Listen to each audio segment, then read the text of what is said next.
Started.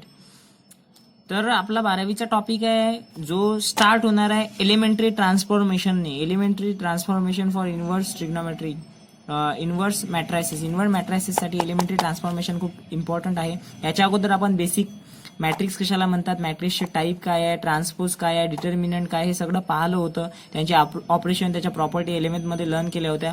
आता elementary transformation पाहायचं आहे. एलिमेंटरी ट्रान्सफॉर्मेशन करताना तीन स्टेपमध्ये एलिमेंटरी ट्रान्सफॉर्मेशन होणार आहे.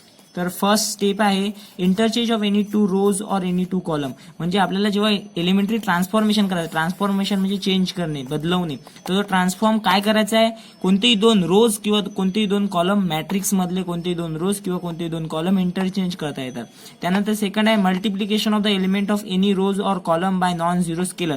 कोणता एखादा स्केलर म्हणजे एखादा नंबर आपण मल्टिप्लाय करू शकतो कोणत्याही रोला, कोणत्याही कॉलमला, जशी आपल्याला गरज पडेल त्या ठिकाणी. त्यानंतर थर्ड स्टेप आहे adding the scalar multiple of all the elements of any rows or column to corresponding element of any other rows or column. म्हणजे एखादा जो स्केलर मल्टिपल आहे तो ऍड सुद्धा करू शकतो आपण, मल्टिप्लाय करून ते एखाद्या रो मध्ये किंवा एखाद्या कॉलम मध्ये आपण मल्टिप्लाय पण करू शकतो, त्याला सबस्ट्रॅक्ट पण करू शकतो. आपल्या गरजेनुसार आपण हे चेंजेस करू शकतो. हे 3 चेंजेस खूप इम्पॉर्टंट आहे एलिमेंटरी ट्रान्सफॉर्मेशन साठी. तर आता हे एलिमेंटरी ट्रान्सफॉर्मेशनवर आपले एक्झरसाइज डिपेंड आहे. ते एक्झरसाइज आपण सोडवणार आहे, एकदम इझी आहे.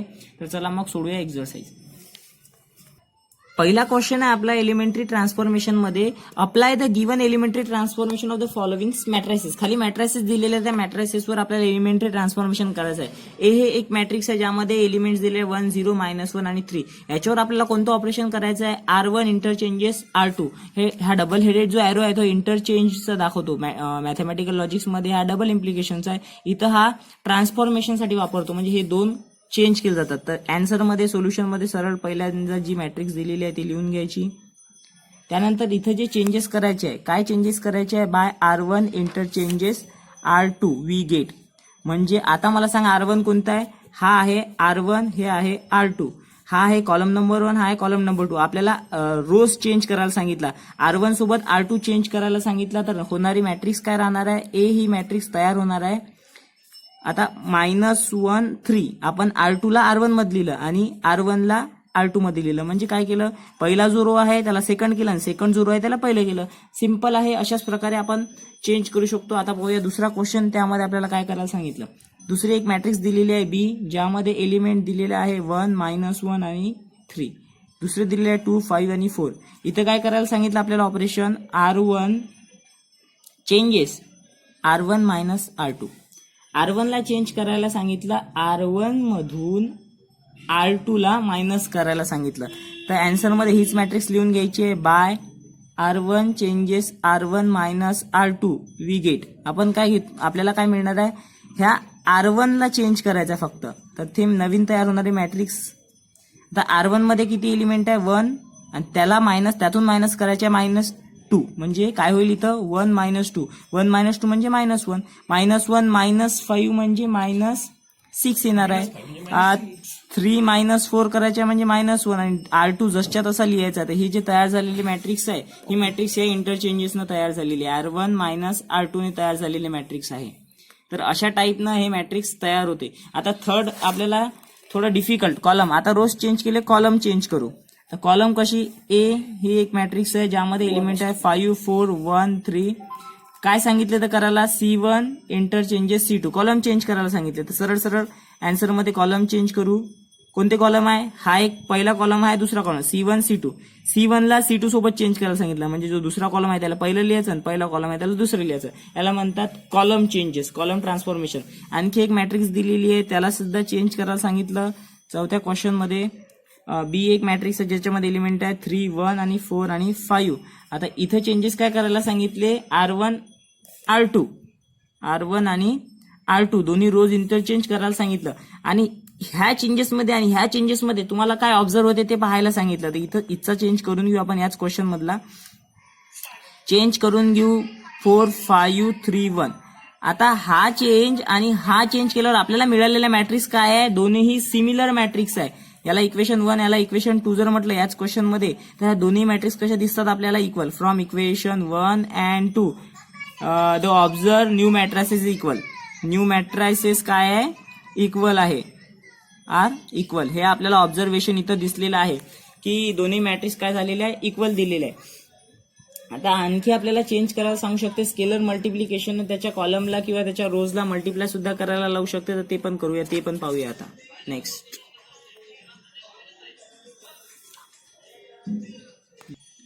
तर हा चौथा क्वेश्चन आहे ज्यामध्ये एक आपल्याला मॅट्रिक्स दिलेला आहे ए, ज्याच्यामध्ये एलिमेंट आहे 1 2 -1 आणि 0 1 3. हा R1 मध्ये दिलेले आहे, R2 मध्ये 2 रो आहे, 3 कॉलम आहे. इथं करायला सांगितलं आपल्याला चेंज. कॉलम 2 ला 2 न मल्टिप्लाय करायला सांगितलं. बी एक मॅट्रिक्स आहे ज्याच्यामध्ये पहिल्या रो मध्ये 1 0 2 एलिमेंट आहे, दुसऱ्या रो मध्ये 2 4 5 एलिमेंट आहे. इथे चेंज करायला सांगितलं -3 R1 ला -3 ने मल्टिप्लाय करायला सांगितलं. आणखी काय करायला सांगितलं तर find the addition of the 2 new matrices. हे दोन ऑपरेशन केल्यानंतर, हे दोन एलिमेंटरी ट्रान्सफॉर्मेशन केल्यानंतर ज्या नवीन मॅट्रिक्स येईल त्या मॅट्रिक्सला आपल्याला ऍड करायला सांगितलेलं आहे. तर ऍड करू. पहिल्यांदा ह्या दोन मॅट्रिक्स तयार करू सोल्युशन मध्ये. पहिली जी मॅट्रिक्स आहे ए, ती मॅट्रिक्स आहे 1 2 -1 0 1 आणि 3. तर या मॅट्रिक्स मध्ये आपल्याला जे करायचं आहे बाय 2C2 वी गेट. हे ऑपरेशन केलं आपल्याला काय मिळते, कॉलम 2 कोणता आहे, हा. याला काय करायचं 2 न मल्टिप्लाय, बाकी काहीच चेंजेस नाही. पहिली मॅट्रिक्स जे तयार होईल 1 0 -1 3 जसच्या तसं, फक्त याला 2 न मल्टिप्लाय करायचं. या कॉलमला याला 2 न मल्टिप्लाय केलं 4, 1 ला 2 न मल्टिप्लाय केलं 2. हे झाली नवीन तयार झालेली मॅट्रिक्स. तसाच बी जो दिलेला आहे, तर बी मॅट्रिक्स मध्ये एलिमेंट आहे 1 0 2 2 4 आणि 5. इथं काय करायला सांगितलं आपल्याला बाय -3 R1. जो रो 1 आहे हा रो, याला -3 न मल्टिप्लाय करायचा आहे. तर मिळणारी मॅट्रिक्स जी राहणार आहे, याला जर -3 ने मल्टिप्लाय केलं 1 ला -3, 0 ला -3 ने मल्टिप्लाय केलं 0, 2 ला -3 ने मल्टिप्लाय केलं -6 आणि 2 4 आणि 5 जसेच्या तसे. हे झाले नवीन तयार झाले मॅट्रिक्स. इक्वेशन 1 आणि इक्वेशन 2 ला आपल्याला काय करायला सांगितलं, find the addition of 2 new matrix. ह्या दोन नवीन मॅट्रिक्स तयार झाले, यांची ऍडिशन करायची आहे. तर ऍड इक्वेशन 1 अँड 2. इक्वेशन 1 आणि 2 ला ऍड करायचं आहे नवीन तयार झालेल्या मॅट्रिक्स.